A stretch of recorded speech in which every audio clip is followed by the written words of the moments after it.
하나님께서 주신 말씀 사도행전 22장 30절에서 23절, 11절까지의 말씀인데요. 네, 이제 오늘 본문부터 이제 사도 바울이 그 전에는 유대인들의 무리들을 대상으로 여러 가지 일들을 겪는 것을 보았으면은 오늘 본문을 통해서는 이제 사실은 권세 잡은 자, 이제 어떤 그 지방이나 지역이나 그 문화권에 권력을 행사하는 자들 앞에서 복음을 증거하는 내용들이 기록이 됩니다. 특별히 오늘은 유대의 최고 의회였던 사네드린 공회 의장과 70인으로 구성이 되어 있던 유대인들의 가장 최고위원이라 볼 수 있는 사네드린 공회 앞에서 이제 변론을 하는 것을 볼 수가 있고요. 그리고 그 이후에 24장에서는 이제 이 사건을 통하여서 이제 사도 바울이 로마의 그 법적인 어떤 그 관례를 따라서 고발 당한 것을 이제 변론하고 싶다라고 이제 그것을 제기를 하였고 가이사랴에서 이동이 되고 또 가이사랴에서 또 로마로 호송이 되는 것을 우리가 나중에 이제 이후에 사도행전의 말씀을 통해서 볼 수가 있는데요. 24장에서는 벨릭스 총독 앞에 서고요. 25장에서는 베스도라는 인물 앞에 서고 26장에서는 아그리빠 왕이라는 사람들에게 서서 결국 이 세 명의 지도자들 앞에서도 해결이 되지 않았기 때문에 결국은 로마의 호송으로 이제 됩니다. 그 이야기가 27장, 28장에 나와 있습니다. 그래서 오늘 본문 사네드린 공회, 그리고 벨릭스 총독, 그 다음에 베스도, 그리고 아그리빠 왕, 그리고 로마 호송, 이렇게 이후의 이야기들이 전개가 되는데 어느 정도 이렇게 지금 대략적인 흐름을 잘 보시면은 그렇죠. 사도 바울의 회심을 통하여서 1차 전도 여행이 있었고 2차 전도 여행이 있었고 3차 전도 여행이 있었고 예루살렘으로 돌아왔고 그리고 고발을 당하였고 가이사랴로 이동이 되고 그다음에 유대인들의 지도자들 그리고 로마의 지도자들 앞에서 결국 로마 호송으로 가서 예수님께서 사도 바울을 부르셨을 때 또 회심의 그 자리에서 명하셨던 것, 바로 그 사명을 이루어가는 장면을 우리가 볼 수 있습니다.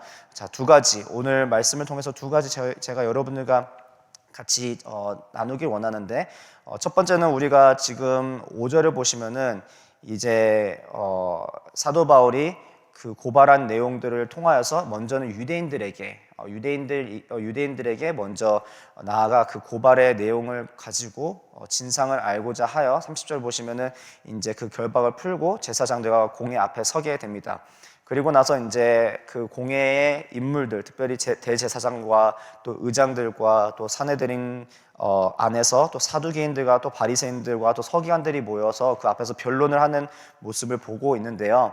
여러 가지 그 변론을 하는 와중에 5절을 보시면은 바울이 이르되 형제들아 나는 그가 대제사장인 줄 알지 못하였노라라고 지금 변론을 하고 있습니다. 이제 이 말이 무엇인즉슨이냐 하면은 바리새인들과 또 사두개인들과 서기관들과 대제사장, 의장으로 이렇게 공회가 이루어져 있어요. 그 와중에 특별히 지금 그 대제사장과 함께 지금 여러 가지 변론을 하고 있는데 지금 놀라운 점은 주일 본문부터 우리가 살펴보면은 다시 좀 돌아가야 되는 부분이 있는데 주일날 본문을 보시면은 사도 바울과 그 일행들이 예루살렘으로 돌아와서 유대인들의 관습과 그리고 그 규례에 따라서 정결 예식을 행하고 또 여러 가지의 또 오해들을 푸는 것을 볼 수가 있습니다. 그 이유는 딱 단 한 가지였는데 유대인으로서 사도 바울이 유대인들에게 말씀을 전할 때에 그 유대인들로 하여금 더욱더 가깝고 친밀하고 그 사람들을 위하여서 또 그 사람들이 오해받지 않도록 그 사람들 안에 더욱더 들어가 공동체 안에 속하여서 복음을 전하기에는 가장 효과적인 것이 그들과 동화되는 것이었어요. 사실 그리고 또 유대인이었던 사도 바울이 그들로 하여금 어떤 동질감이나 공감대를 형성하기 위해서 또 유대인들에게 말씀을 전할 때는 유대인들이 잘 이해할 수 있는 부분에서 구약 성경을 인용을 하여서 말씀을 전하는 모습을 볼 수가 있었고 또 헬라인들에게 또 필요한 모습으로 나타났단 말이에요. 사실상 이름을 바꾼 것도 그 헬라인들이 그 자신에게 더 가깝게 다가올 수 있고 자신들과 더 소통을 하기 원활하게 편하게 위해서.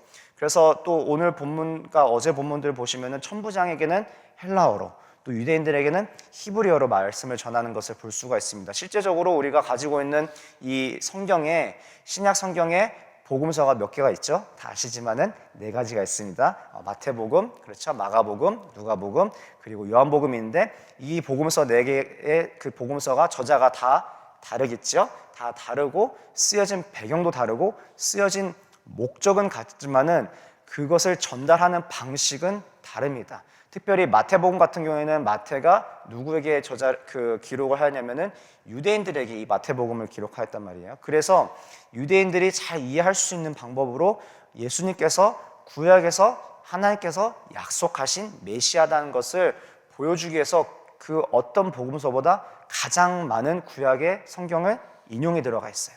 마가복음은 특별히 이제 로마에서 그 당시에 고통과 핍박을 받고 있는 그리스도인들을 위해서 말씀을 전하고 있는데, 제가 지난번에도 언급을 했지만은 그 당시에 가장 심한 핍박을 당하는 때에 교회가 어려움을 겪고 있을 때에 이 복음서를 기록하게 됩니다.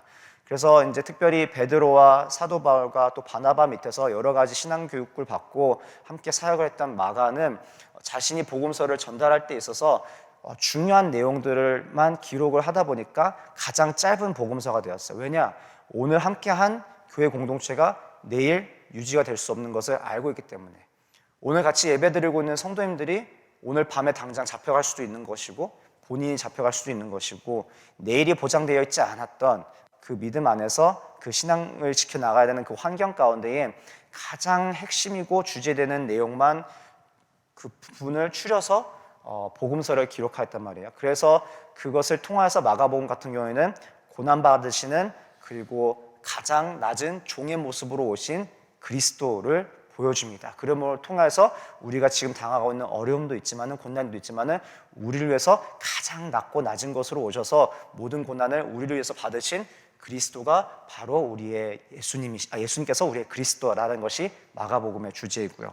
오늘 보시면은 사도 바울이 그렇게 예루살렘에 돌아왔을 때에 유대인들에게 자신의 어렸을 때의 모습과 또 지난 과거와 또 교육받았던 모든 흔적과 또 바리새인 중에 바리새인이었고 유대인 중에 유대인이었던 사람들이었다고 본인 스스로가 계속 그것을 상기를 시켜요. 내가 너희들이 교회를 핍박할 때 내가 그 자리에 있었었고, 더 나아가 내가 심지어 사람을 죽이는 데 앞장서고 사람을 잡아가는 데도 앞장서고, 너희들이 다 나를 기억하면은 지금은 내가 잘 기억나지 못하겠지만, 왜냐면 주일 본문을 보시면은 바울이 머리를 빌었거든요. 그러다 보니까 못 알아볼 수도 있는 거고, 그렇지만은 떠나서 본인이 계속 자기가 내가 너희 중에 같은 한 사람이었고 나도 너희들처럼 하나님 말씀과 율법에 열심히 있어서 교회를 핍박하던 자였다라고 계속 유대인들을 설득하고 또 설명을 하고 또 그들과 함께 같은 사람으로서의 모습을, 그 동질감을 계속 주장하는 데 있어서 오늘 말씀이 굉장히 중요한 것은 유대인들에게 그렇게 다가갔던 사도 바울이 이제는 그 모든 지도자들 앞에서 당당하게 바로 그 선을 긋는, 그러니까 그 유대인들에게는 또 헬라인들에게는 이방인들에게는 그들에게 맞춰서 또 그들의 언어로 또 그들의 문화로 또 이해할 수 있는 방식으로 다가왔으면은 오늘부터 지도자들 앞에서는 세상의 권력의 중심이 될 수 있는, 그러니까 그 당시에 이스라엘의 중심이었던 이 사내들의 공회, 그리고 세상의 중심에 있었던 이 로마 제국을 이끌어가는 지도자들 앞에서 위축되지 않고 그들 앞에서 무릎 꿇지 않고 바로 복음을 담대히 전하는 사도 바울의 모습을 우리가 볼 수가 있습니다. 그것 통해서 우리가 과연 무엇이 우리가 오늘날 살아가는 이 세상 가운데에, 특별히 우리가 알게 모르게 세상의 어떤 그 권세 앞에서 또 권력 앞에서 때로는 우리가 연약해지고 또 그것 가운데에 좌지우지되는 모습을 볼 수가 있어요.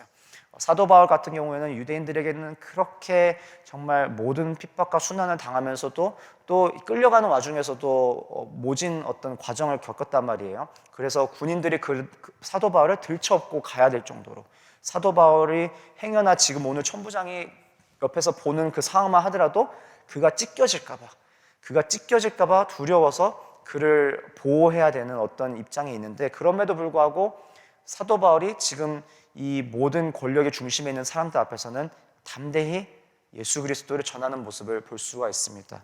어찌 보면은 오늘 이 모습을 보면서 제가 여러분들과 나누고 싶은 첫 번째는 바로 세상의 모든 흐름과 권력 앞에서 담대히 주의 말씀 따라 살아가는 그리스도의 제자들의 모습이라는 것이에요. 우리가 세상 사람들의 어떤 눈치를 볼 때가 있어요.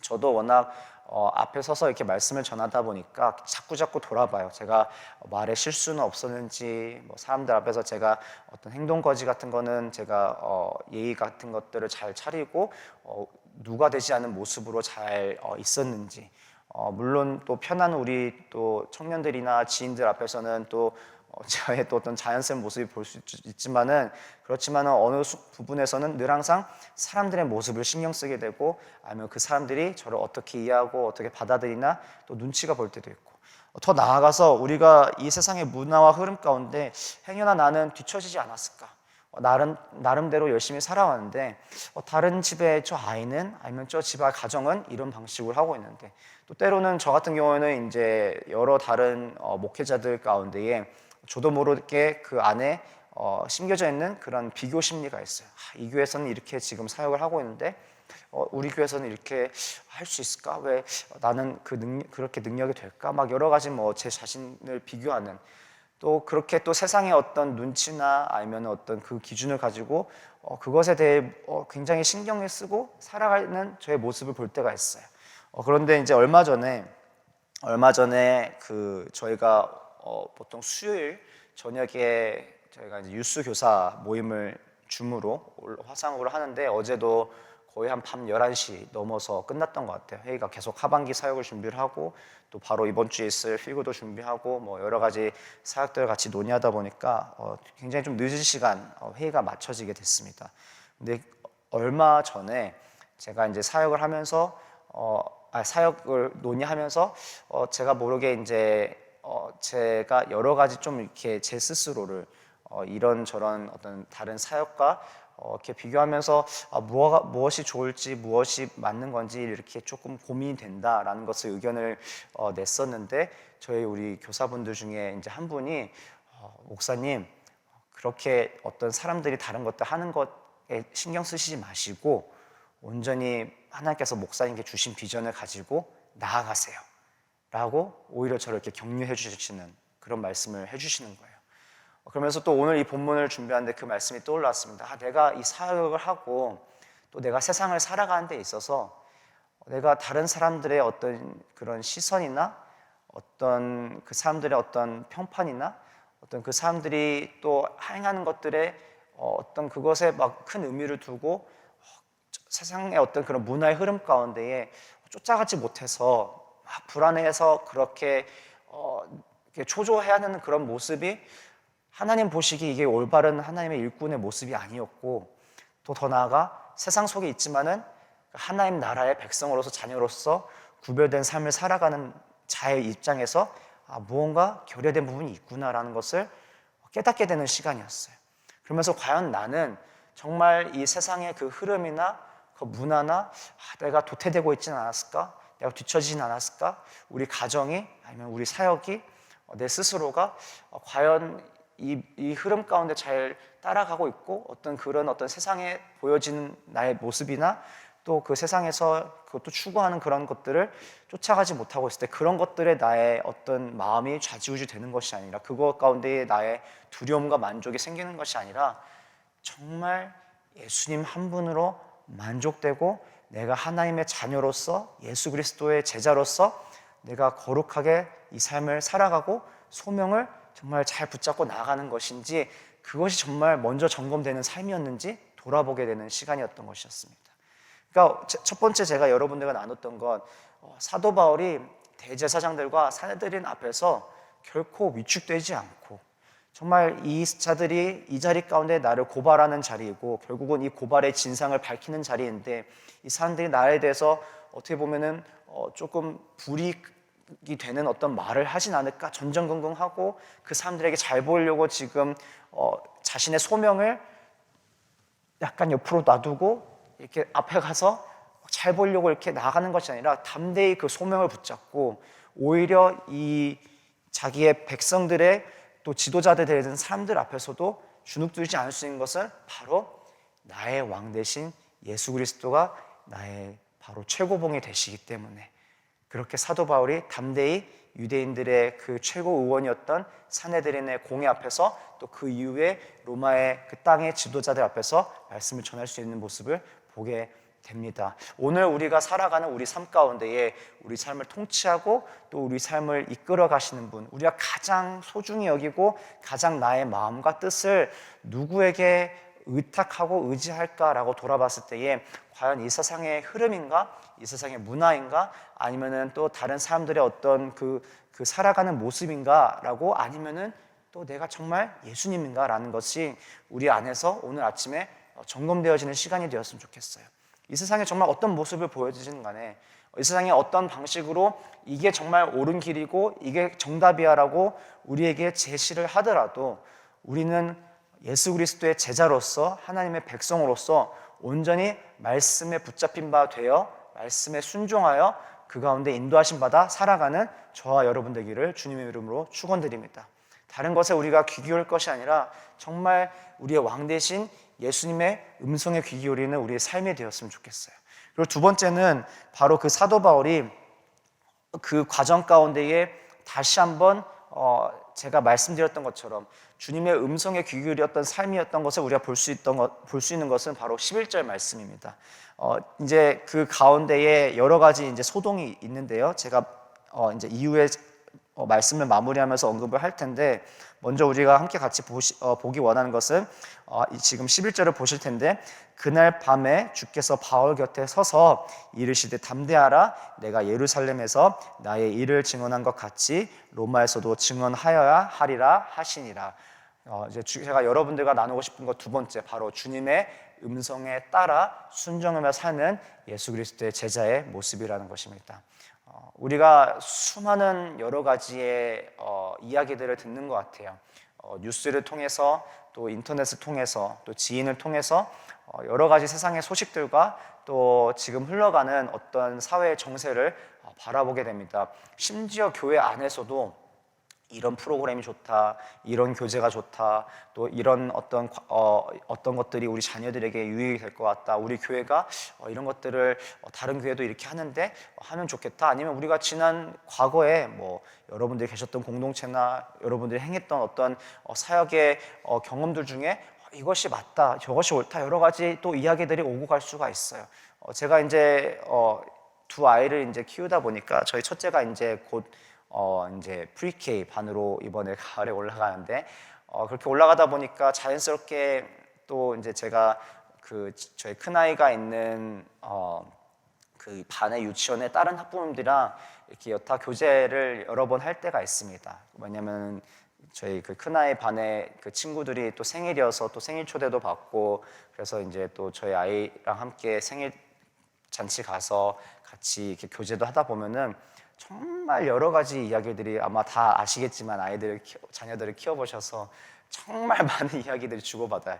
여기 수영장은 이것이 좋고 저기 수영장은 저것이 좋고, 여기 태권도장은 여기 사범님이 착하시고 저기 태권도장은 뭐가 넓고 뭐가 좋고, 막 수만 가지 정보가 왔다 갔다 합니다. 그러면 제 속으로 우리 큰아이는 아직 수영장도 한번 안 가봤고 태권도장도 안 가봤고 뭘 시켜야 되나, 뭘 가르쳐야 되나, 뭐가 옳은가. 또 우리 지난번에 저희 또 PTA 회의에서는 무엇이 좀 더 이 시기에 어떤 트렌드 맞춰서 맞고, 어떤 거는 비용이 많이 들고, 이런 것들을 이렇게 이제 지나가면서 이렇게 이야기를 나눈 것이 있어요.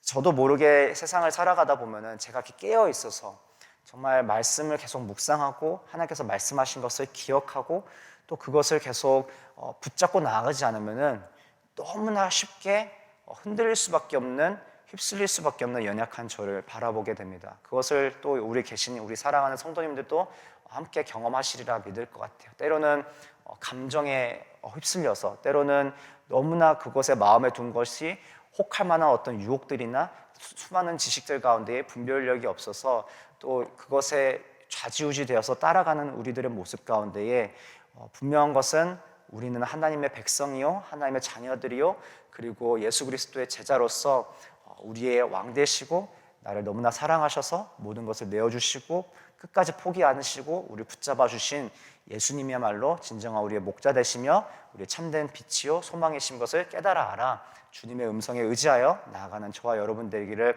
다시 한번 주님의 이름으로 축원드립니다. 그렇다면 우리가 살아가면서 놓치지 말아야 할 것, 음성과 비롯하여서 놓치지 말아야 할 것, 마지막으로 두 가지인데 짧게 잠시 나누겠습니다. 오늘 보시면은 바울이 변증을 하면서 23장 1절을 보시면은 자신은 범사의 양심을 따라 하나님을 섬겼노라 라고 고백을 하고요. 그리고 6절을 보시면은 나는 죽은 자의 소망 곧 부활로 말미암아 내가 신문을 받노라. 우리의 삶 가운데에 우리의 마음을 계속 지속적으로 점검하면서 사실 제가 앞에서 언급했던 내용들이인데 우리가 누구인지 지난번 우리 담임 목사님께서 말씀 전해주셨던 것처럼 정체성에 대한 확신이 있어야 돼요. 정체성.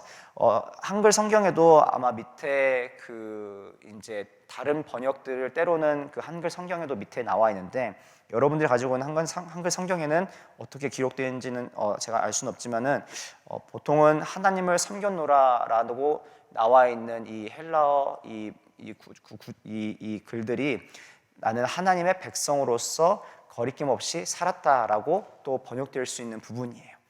그러니까 사도 바울은 분명하게 세상 속에 살아가고 있지만은 자기의 정체성을 잃지 않고 그 확실한 정체성 가운데에 자기의 마음의 중심이 하나님 앞에 온전히 서 있던 것을 볼 수가 있었습니다. 우리가 이 정체성을 잃어버리면은 나는 하나님 나라의 백성이요 또 하나님의 거룩한 자녀요 예수 그리스도의 제자요라는 것을 잃어버리면은 우리가 가지고 있는 서로 다른 모습들이 불쑥불쑥 튀어나와요. 내가 남편으로서, 아내로서, 또 자녀로서, 아니면은 부모로서 여러 가지 모습들이 먼저 불쑥불쑥 나오는, 때로는 나의 감정이 먼저 앞설 때가 있고 나의 뜻이 먼저 앞설 때가 있고 나의 원함이 먼저 나를 이끌 때가 있지만은 그럴 때마다 우리가 누구 있는지 하나님 앞에서 우리 정체성을 다시 한번 기억하며 우리 마음에 바로 예수 그리스도를 중심에 모시는 저와 여러분이 되기를 소망합니다. 그리고 두 번째는 바로 부활을 꿈꾸는 바로 하나님 나라의 사람들이라는 것이에요. 이 말은 무엇이냐? 우리가 살아가고 있는 이 삶이 아주 극히 영원을 사모하고 또 허락하신 이 영원한 삶을 살아가는 우리에게는 가장 어떻게 보면은 이 모든 삶들이 우리에게 전부가 아니라 이 영혼을 준비하는 이 과정의 일부, 극히 일부임을 깨달아 알기를 원한다는 것이에요. 어떻게 보면은 우리가 정말 목숨과 같이 여겼던 수만 가지의 여러 일들이 있을 것 같습니다. 뭐 자녀에 관련해서, 배우자의 직장에 관련해서 하시는 사업이나 아니면 관계나 어떤 여러 가지들에 있어서 그것이 정말 우리의 목숨과 같이 정말 우리가 여겨질 때가 있어요. 이것이 잘 안 되거나 틀어지면은 굉장히 막 시험에 들고 마음에 상처도 되고 어려움이 있을 텐데 이것을 우리가 극복할 수 있는 것은 우리의 시선을 이 땅의 것에 두지 않고 영원한 것을 사모함으로 오히려 이것들 제가 어제 나눴던 것처럼 하나님께서 부어주신 모든 것들이 바로 축복이고 은혜의 선물인 것을 알아 우리가 꼭 가지고 있는 것이 아니라 하나님의 나라를 위해서 사명을 위해서 그 영광을 위해서 오히려 온전히 내어드리는 이 과정도 하나님을 더욱더 깊게 알게 하시는 시간이고 또 우리로 하여금 하나님께 더 가까이 나아갈 수 있는 시간. 그래서 어려움이 찾아오더라도 고난과 위기가 있다 하더라도 오히려 우리의 사명을 다시 한번 확증하고 우리가 예수님을 닮아갈 수 있는 놀라운 성화의 은혜의 시간이구나라고 깨닫는 저와 여러분이 되기를 간절히 주님의 이름으로 축원드립니다. 자, 오늘 말씀을 갖고 우리 함께 같이 기도하실까요? 오늘 말씀을 갖고 함께 같이 기도하실 텐데 두 가지 나눴습니다. 첫 번째는 세상의 어떤 이 권력 앞에서, 이 흐름 앞에서 또 어떤 문화적인 거나 여러 가지의 말들과 또 소문과 또 지식과 이 모든 그 분위기에 휩쓸리지 않고 담대히 온전히 예수 그리스도의 그 제자로서 하나님 나라의 백성으로서 또 자녀로서 살아가는 우리 되도록 하여 주시옵소서. 특별히 우리 삶에 하나님 동행하시며 한 걸음 한 걸음 내디딜 때마다 우리를 인도하시는 나의 참된 목자시요 빛이 되시는 예수 그리스도의 음성에 귀 기울이기 원합니다. 다른 것에 우리가 귀 기울이지 않기 원합니다. 다른 것에 우리가 흔들리지 않기 원합니다. 다른 것에 우리가 의미 부여하지 않기 원합니다. 정말 온전히 나를 너무나 사랑하셔서 그 가장 낮고 낮은 자리까지 찾아오시고 십자가에서 그 모든 고통과 또 고난을 정말 그 죽음까지도 두려워하지 않으시고 참으시고 그 생명조차 아끼지 않고 우리를 위해서 내어주신 정말 우리를 사랑하시고 우리를 품어주시고 우리를 인도하시는 놀라운 그 주님의 사랑 안에 우리가 나아가는 시간 되게 하여 주시옵소서. 특별히 우리의 삶이 내 자신이 정말 분명한 그 정체성을 통하여서 그 어느 그 과정 가운데 상황 가운데서도 좌로나 우로나 흔들리지 않고 하나님의 자녀로서 하나님의 백성으로서 예수 그리스도의 제자로서 그 마음의 중심에 예수 그리스도를 왕으로 모시며 하나님께서 그 중심에 굳건히 서 있는 그 삶이 되기 원합니다. 영혼을 사모하며 부활의 소망으로 나아가는 우리 모두 될 수 있도록 주님 인도하여 주시옵소서. 우리 시간 함께 같이 주님의 이름 한번 부르고 기도의 자리로 나가겠습니다. 기도하시겠습니다.